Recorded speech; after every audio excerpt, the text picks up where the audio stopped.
Bonjour à tous, dans une autre vidéo qui sera consacrée pour la deuxième œuvre du programme, Antigone.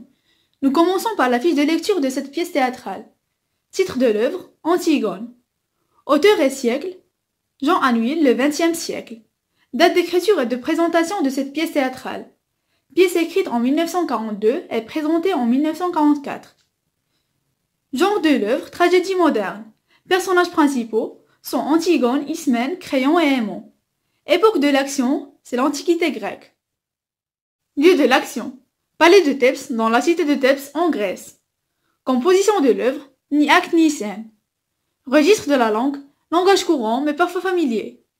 Registre ou tonalité de la pièce, un registre tragique. Règles du théâtre classique. Premièrement, respect de la règle des trois unités, lieu, temps et action.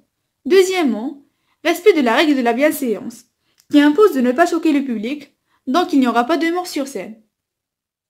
Type de texte. L'ensemble du texte est globalement argumentatif.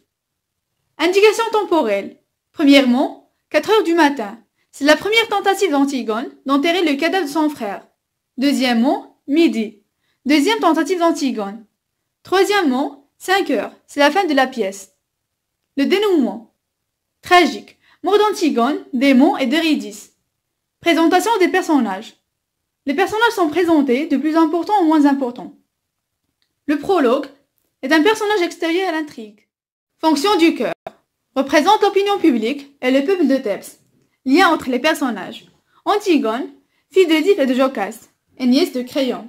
Ismène, sœur d'Antigone.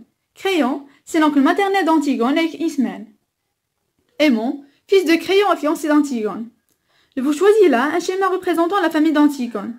Donc vous choisissez la méthode convenable pour vous, qui vous aidera à bien comprendre et apprendre les liens entre ces personnages. Histoire de la pièce. Antigone décide d'enterrer le cadavre de son frère Polynice. Elle s'est dressée contre Créon, le roi, qui interdit de donner le devoir funèbre à Polynice, considéré comme un traître. Argument d'Antigone. Le premier argument, Polynice est son frère. Le deuxième, il a le droit du repos. Le troisième, son devoir est de l'enterrer. La notion de fatalité. Antigone ne peut pas échapper son destin, qui est la mort.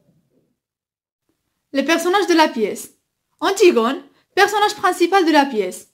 C'est une héroïne tragique, fille d'Oedipe et de Jocaste, sœur de Polynice, d'Étiocle et d'Ismène.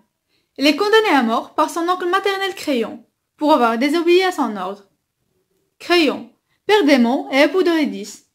Oncle maternel d'Antigone, il est le frère de Jocaste.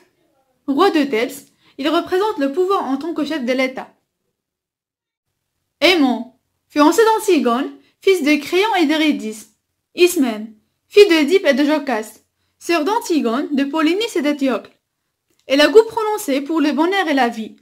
Eurydice, mère d'Aimon et épouse de Créon. Elle ne fait que tricoter tout au long de la pièce. La nourrice, appelée affectueusement Nounou par Antigone. Elle est chargée de l'éducation d'Antigone et d'Ismène. Le messager, il annonce la mort d'Antigone et d'Aimon et le suicide d'Eurydice. Les gardes, ce sont les soldats de Créon. Ils arrêteront Antigone. Ils sont Jonas, Durand et Boudos. Le prologue. Il présentera au début de la pièce les personnages. Il annonce l'avenir des personnages. Le chœur. Il interviendra pour parler de la tragédie moderne. Il est le porte-parole du dramaturge. Il prodigue les conseils Créon.